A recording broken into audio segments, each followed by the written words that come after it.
Pulmonary gas exchange और system gas exchange.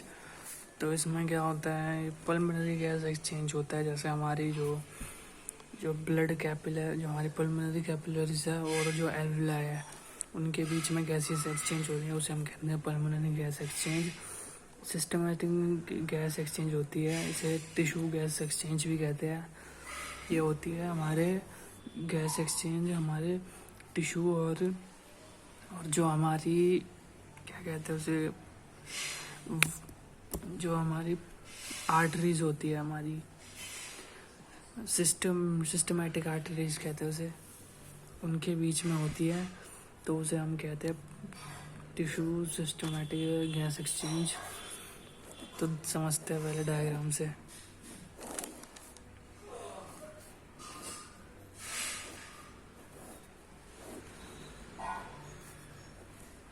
तो ये समझ लीजिए ये एल्वुलाई है और ये साइड में लगी कैपिलरीज है।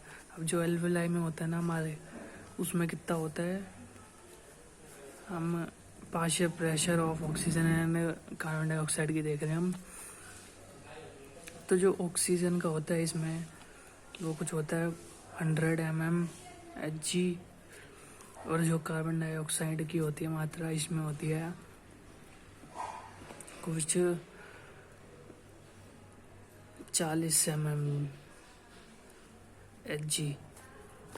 और ये जो हमारी जो कैपिलरीज आ रही होती है, इसे मान लीजिए हार्ट है, ये इसमें पूरा डिटेल में अभी जानने की जरूरत नहीं होती। ये जो हार्ट है, यहाँ से जो आती है ना ये लाइन, ये कैपिलरी आ रही है, जो कैपिलरी नहीं मतलब इसे हम कहते हैं सिस्टमैटिक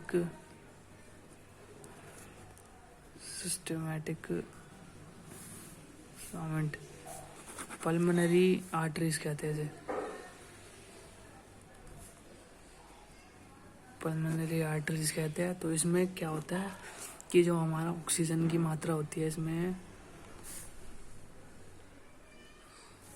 ऑक्सीजन की जो इसमें मात्रा होती है वो होती है कुछ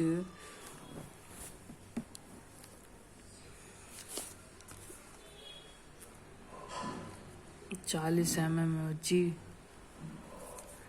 और जो कार्बन डाइऑक्साइड की होती है वो कुछ होती है 46 mmHg।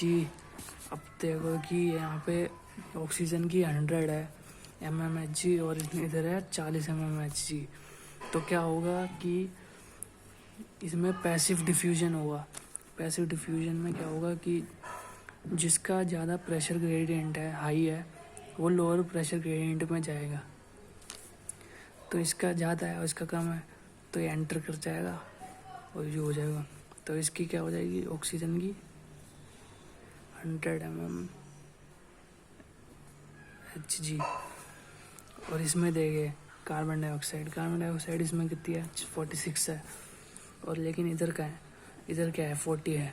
तो क्या होगा, ये तो नहीं कर पाएगा, तो वही रूल लगेगा इसमें भी, हायर से लोअर में जाएगी प्रेशर ग्रेडियंट में।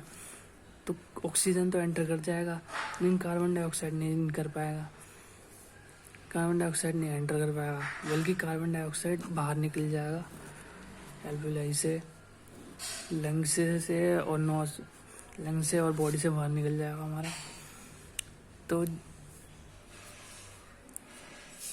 तो जितनी आ सकती है कार्बन डाइऑक्साइड हमारे शरीर में, वो आ सकती है 40। क्यों 40 क्यों आ सकती है, कुछ 6 mmHg बाहर निकलेगी।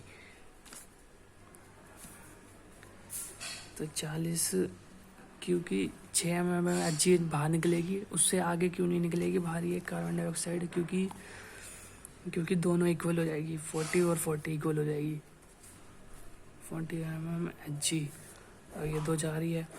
तो इसी प्रोसेस को कहते हैं हम ये पल्मोनरी गैस एक्सचेंज। अब वो बात आती है सिस्टमैटिक गैस एक्सचेंज की।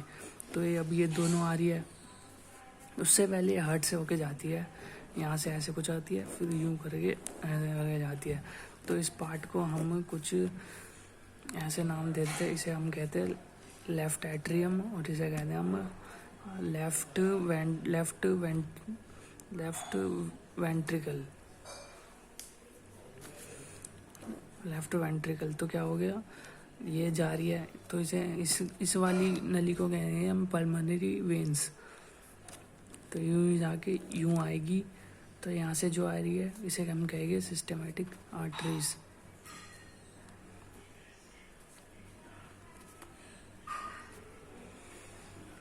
Systematic arteries. तो अब ये दोनों आ रही है, ऑक्सीजन और कार्बन डाइऑक्साइड आ रही है।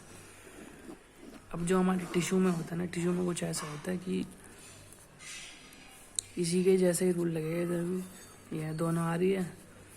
तो टिश्यू में जो होगा हमारे, बेसिकली क्या होता है, टिश्यू में होगा कि हमारे कार्बन डाइऑक्साइड की कुछ मात्रा ज़्यादा होगी। वैल्यू कुछ वो कंफर्म नहीं है, वेरिएबल चेंज होती रहती है, क्योंकि और जो हमारा ऑक्सीजन है, ऑक्सीजन की कम होगी। तो ये क्या होगा, ऑक्सीजन की कम है टिश्यू में, लेकिन ऑक्सीजन यहाँ तो ज़्यादा है। तो क्या कर जाएगी, वो इसमें एंटर कर जाएगी टिश्यू में ऑक्सीजन, और कार्बन डाइऑक्साइड की ज़्यादा है और कार्बन डाइऑक्साइड ये कम है। तो कार्बन डाइऑक्साइड बाहर निकल के यहाँ से करके ट्रैवल करके फिर यहाँ पे पहुँच जाएगी। तो बेसिकली यही होता है टिश्यू गैसेस एक्सचेंज, सिमिलर होता है इसी की तरह, पल्मोनरी गैस एक्सचेंज की तरह। और बाकी बस यही है।